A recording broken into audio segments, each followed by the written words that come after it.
guys, welcome back to another video. It is a great day to complete a great workout.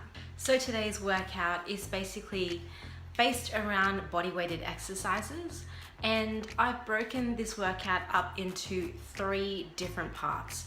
So the first part is going to be focusing on the lower part of your body. The second part is going to be focusing on the upper part of your body. And then the third and the last part of the workout is going to be focusing on strengthening your core. So you're going to be completing 30 seconds of each exercise and repeating each part twice. If that sounds confusing, just look in the description box below, as I'll have the entire workout listed there. So you can basically screenshot it and take it with you to the gym or to even complete it at home. And before I forget, if you like what you see on my channel, make sure to click the little pineapple down right at this corner here, and that'll basically allow you to subscribe to my channel, as I aim to upload 2 new videos every single week. And now I'm going to move into talking about this interval time app that I always use for these workouts, and I'll talk you through how to use it and how to set it up for this workout as well. Okay guys, so this is the interval time app that I always use, and it's free on all smartphones, which is great. So I'm just going to touch the plus sign and add in my workout, and I'm just going to name it body weight, just because I don't know what else to name it, and it'll probably trigger my memory when I see it. Now I'm going to select and change the warm-up time. So basically I'm going to allow a minute warm-up time before I actually get into the workout. It could be like jogging on the spot or high knees or something like that. Then I'm going to go into number of sets, and on the low I'm going to change that time to 30 seconds because that's how much I'm going to be spending time per exercise. And then the high, I'm going to change it to 10 seconds because that's going to be the rest period in between each exercise. And I'm changing this to 8 sets because I'm going to be repeating the exercises twice through for 2 rounds. Now I'm going to be changing the cycle time. So I'm going to be repeating this cycle 3 times because in this workout there are 3 parts. So that is why I'm changing that to 3 cycles. And then the rest time, I'm going to change that to 0 because I only want the rest break to be at the end of the workout where I've completed all 3 parts. And in the cool down period, I'm going to allow 3 minutes to just kind of unwind, stretch, and get my heart rate back onto a resting time. Once I've pressed save, it'll appear in my list of my routines, and then I can start the workout. So we're going to be starting with the lower body part exercises, and this one is side squat jumps. So you want to be in a squat position, coming down really low, launching yourself up and then coming back into a squat position. So this exercise can really be quad dominant. However, you can change that by squeezing your glutes at the top of your jump to the side. We're now going to be moving into hip ups. So here I have my legs just out of reach of where my hands are, and that's how I know how far I want to put my feet. This is great to tone and strengthen the hamstrings. I'm going to push and thrust my hips up, hold myself in that position, and then straighten my legs from right to left and then lower back down. This exercise I find great to activate my glutes and my hamstrings all at once, and you do have the option to also move your hands to the side like I am now. I like to really try and focus on tensing my glutes and my hamstrings so that these movements are nice, slow, controlled, and when I do lift my legs up one single at a time, you can see that nothing else is moving.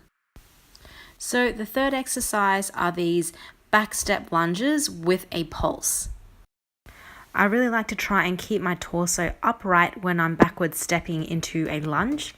My back knee never ever touches the floor. And you can see when my feet are back together at the top, I'm never actually fully standing straight. This will allow me to activate my glutes and my quads majority of the time. Moving on to the last exercise of the first part of this workout, we are doing curtsy lunges into a hop. Curtsy lunges are great to target the outer part of your quad muscles and the side outer area of your glutes. I really try to make sure that my knee comes all the way up when I'm jumping up and to not step too far back so that I lose my balance. When you are curtsying back, you should actually feel the outer sides of your quads being activated. Moving on to some upper body work.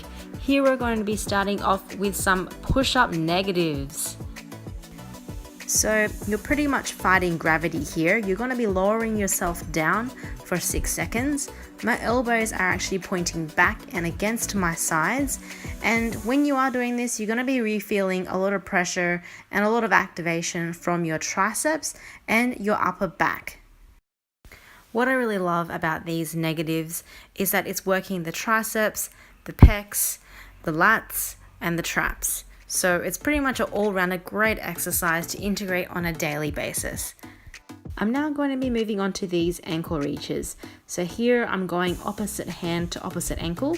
Because you are in still a push-up position, it's still really going to be targeting a lot of those muscles that you used in the previous exercise. What I do really like about these types of exercises is challenging my muscles from all different angles and just seeing how they cope with these types of movements.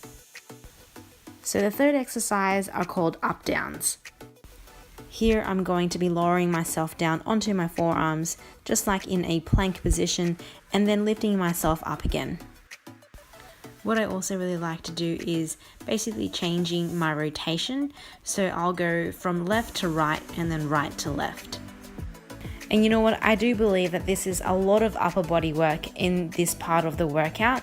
So you do have also the option to drop to your knees like I am doing right now.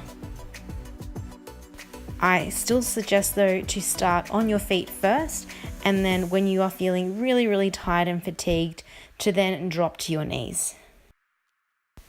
Moving on to the last exercise of the upper body workout, here we're performing some Supermans. This exercise is such a great way to really activate your upper back muscles. As I'm bending my arms and squeezing at the top, I'm imagining that my shoulder blades are squeezing a pencil in between them. Make sure to really think about your upper back muscles when you are squeezing, and then when you're coming back down, to lower and to relax completely. Entering the last part of the workout, here we're in a side plank and we're actually scooping down and then reaching up. These side planks are great to target the obliques in the core muscles. And what I really like to do is concentrate on the tension built up when I'm scooping in and then coming back up. If you find the 30 seconds is a little bit too long, you also have the option of dropping down to one knee like I am now, and then continuing to scoop through and then up. After completing 30 seconds on one side, you'll then change to the other side and then do this for 30 seconds as well. Moving on to around the world crunches. I really like these crunches because they actually target the upper part of your core and then the lower part as well. So here I'm scooping my legs out, coming back into a tuck, and then going the opposite direction. My hands are placed slightly behind me but also pointing towards me. You want to move in a slow and controlled motion, and your feet never ever touch the ground. We've now reached the last exercise of the workout, and here we're ending with a plank. Planking is something that I try to do on a daily basis. Not only does the plank really work on your core strength, but it also fires up the entire body as a whole. I think about drawing my belly button in towards my spine, really contracting my glutes and my quads. And when I'm holding my hands together, I'm actually pushing them together as well to create some heat in my upper back. Make sure to check the description box for the entire workout, guys. And that's Nicfitliving signing off.